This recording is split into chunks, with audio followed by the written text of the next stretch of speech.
Everyone, আমি কোয়েল চলে এসেছি হুডেড আইসদের জন্য একটা ডিফারেন্ট টাইপের লুক নিয়ে। তো আইব্রো ফিল করার জন্য আমি এখানে মার্স কসমেটিক্সের একটা ব্রাউন জেল এবং এইরকম টাইপের একটা থিন আইব্রো ব্রাশ ইউজ করছি। আমি কিন্তু খুব ভালো করে এবং হালকা হাতে আমার আইব্রোটাকে ফিল করে নিচ্ছি।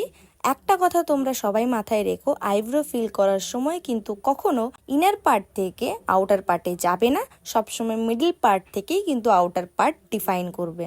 তোমাদের সাথে কথা বলতে বলতে আমি আমার দুটো আইব্রোই কিন্তু ফিল করে ফেলেছি, কিন্তু এখনো আমার আইব্রো প্রপার ডিফাইন হয়নি। তার জন্য আমি এখানে একটা মার্স কসমেটিক্সের কনসিলার আর একটা ফ্ল্যাট ব্রাশ ইউজ করছি। তোমাদেরকে একটা কথা বলি, তোমরা যখনই তোমাদের আইব্রো ভালো করে ডিফাইন করবে তখন কিন্তু তোমরা তোমাদের স্কিন টোনের থেকে এক টোন লাইট শেডের কনসিলার ইউজ করবে। আমিও কিন্তু আমার স্কিন টোনের থেকে লাইট কালারের কনসিলারই ইউজ করছি। খুব ভালো করে কিন্তু কনসিলারটাকে ইউজ করতে হবে যাতে তোমার আইব্রোটা ফিল করার পরও যে এক্সট্রা তোমাদের আইব্রো হেয়ারটা আছে সেটা কিন্তু ভালো করে যেন কভার হয়ে যায়। যারা ভাবছো যে খুব কম বাজেটে একটা মেকআপ ভ্যানিটি তৈরি করবে তারা কিন্তু অবশ্যই এই কনসিলারটা ইউজ করতে পারো, খুব ভালো। পার্সোনালি তো আমার খুবই ভালো লাগে। যারা যারা এই মার্স কসমেটিক্সের কনসিলারটা ইউজ করেছো তারা কিন্তু আমাকে কমেন্ট করে জানিও যে তোমাদের কেমন লেগেছে, আর যারা যারা করোনি তারা কিন্তু একবার হলেও ট্রাই করে দেখো, তোমাদের ভালো লাগবেই। দেখো, আবারও তোমাদের সাথে কথা বলতে বলতে আমার একটা আইব্রো কমপ্লিট হয়ে গেছে। এবার আমি সেকেন্ড আইব্রোতে চলে গেছি এবং আইব্রোর সাথে আমি আমার আইলিডটাকেও কনসিলার দিয়ে ফিল করে নিচ্ছি। তাতে আমার আই লুকটা কিন্তু করতে সুবিধাই হবে। আমি কিন্তু আমার আইব্রোর আপার লেয়ার লোয়ার লেয়ার খুব ভালো করে ডিফাইন করে নিয়েছি। এবার মনে হয় আগের থেকে এটা একটু বেশি ভালো লাগছে না। এবার এরকম একটা ব্রাশ নিয়ে খুব ভালো করে এক্সট্রা যে কনসিলারটা রয়েছে ভালো করে কিন্তু ব্লেন্ড করে নেব। তাতে কিন্তু আমার আই লুকটা ভালো পপ আপ হবে। আই লুক ক্রিয়েট করার জন্য আমি এখানে একটা কালার বোর্ডের আইশ্যাডো প্যালেট ইউজ করছি, যেখানে আমি 4টে কালার ইউজ করব। একটা ডার্ক গ্রিন, তার থেকে এক টোন নিচে লাইট গ্রিন, একটা ডার্ক পার্পল কালার, আর একটা হচ্ছে ব্রাউন কালার। আর তার সাথে ইউজ করব হচ্ছে একটা আইশ্যাডো ব্রাশ। তাহলে চলো শুরু করা যাক।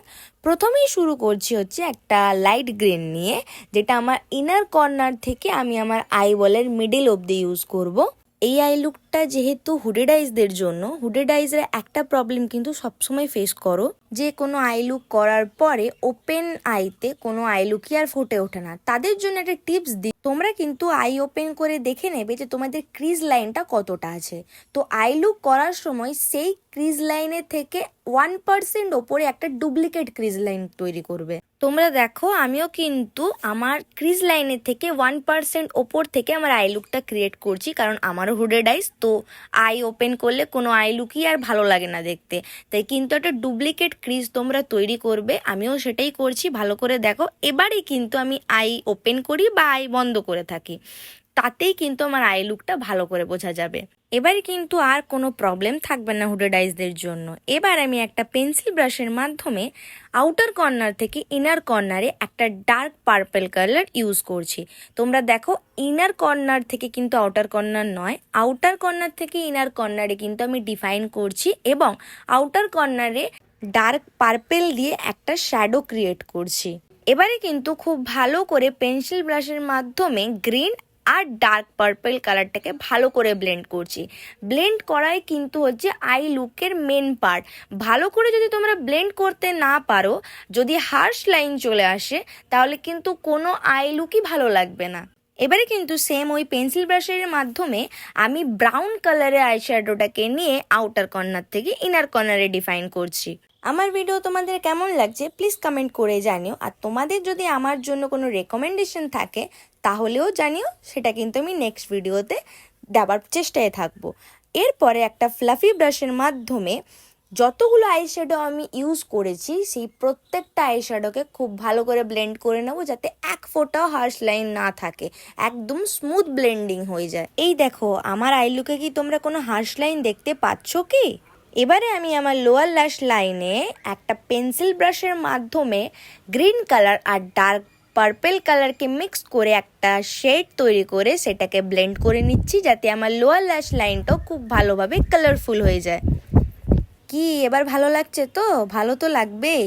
এবারে আমি আমার ল্যাশগুলোতে মাস্কারা লাগিয়ে নেব। যারা যারা মাস্কারা লাগাতে খুব ভালোবাসো তারা কিন্তু ঝটাপট আমাকে কমেন্ট করে জানিও। এবারে আমি LA18 এর আই ড্রামা কাজল ইউজ করব এবং মোটা করে কাজল পরে নেব। দুই চোখে কিন্তু আমার কাজল পরা পুরো কমপ্লিট। এবারে কি করতে হবে বলতো, ওই পেন্সিল ব্রাশটাকে দিয়ে কাজলটাকে ভালো করে স্মাচ করে নেবে। তাহলে কি বলতো, লোয়ার ল্যাশ লাইনে একটা স্মোকি এফেক্ট আসবে। আমিও কিন্তু খুব ভালো করে একটা স্মোকি এফেক্ট ক্রিয়েট করেছি। এবারে ইনার কর্নার হাইলাইট করার জন্য আমি এখানে একটা সুইস বিউটির হাইলাইটার প্যালেট ইউজ করছি এবং পেন্সিল ব্রাশের মাধ্যমে আমি আমার দুই চোখের ইনার কর্নার কিন্তু হাইলাইট করে নিয়েছি। আমার কিন্তু ইনার কর্নারটা হাইলাইট করা একদম কমপ্লিট। তাহলে চলো ফাইনাল লুক নিয়ে আসা যাক। সাথে কিন্তু আমি আমার হেয়ারটাকেও একটু ঠিক করে নিয়েছি। এবারে বলো তো ফাইনাল লুকটা কেমন লাগছে। তো হুডেড আইজরা একবার হলেও কিন্তু এই লুকটা ট্রাই করে দেখো, কেমন লেগেছে প্লিজ কমেন্টে জানিও। তাহলে আজের জন্য আসি, দেখা হচ্ছে আবার একটা নতুন কোনো ভিডিওতে। আজকের জন্য টাটা।